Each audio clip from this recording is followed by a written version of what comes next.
I think where I'd like to start with this questioning about knowledge is to do with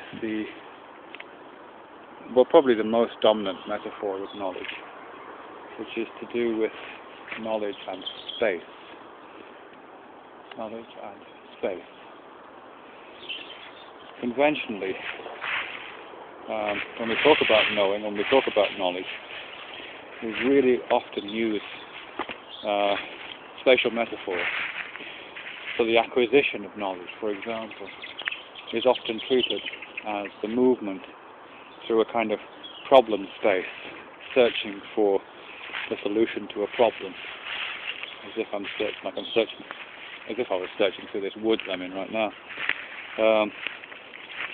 In fact, we often call the pursuit of knowledge a research activity, because we seem to be looking for something in some conceptual, metaphorical space. We also regard that space as kind of bounded, but also kind of expanding. And the pursuit of knowledge, the quest for more information, the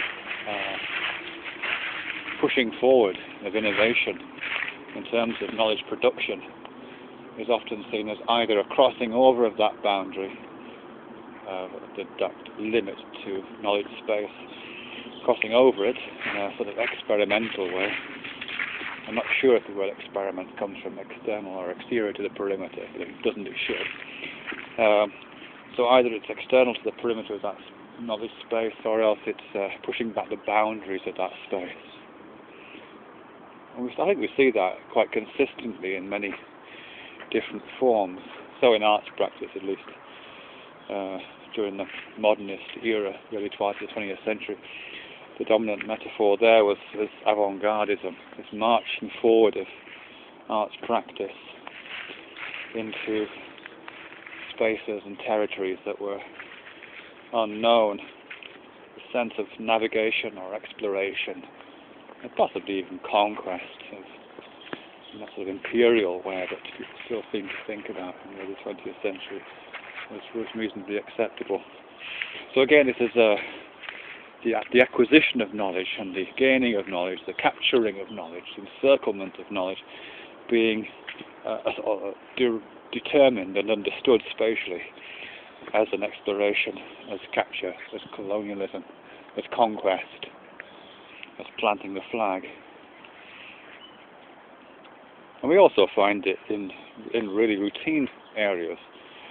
So, for example, we talk about domains of knowledge or areas of knowledge, in which there are parts of that knowledge space are demarcated in ways which distinguish one area of knowledge from another. And in some cases we get crossovers, we get interdisciplinary knowledge formed, which is often seen as being kind of peripheral to addition to existing spaces. So what we're getting there is again the mobilization of a spatial metaphor.